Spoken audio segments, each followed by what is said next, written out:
نصلي في كل مكان ولا نضيع.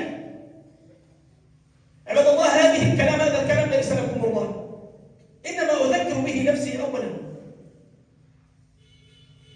فلعل أحدنا ينسى ويتناسى أنه مسؤول ومطالب منه أن يفعل هذا.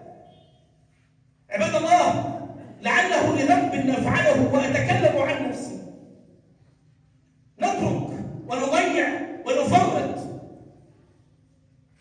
عندما يحلو كلامي ويعلو صوتي إنما لا أذكركم والله، إنما أذكر نفسي.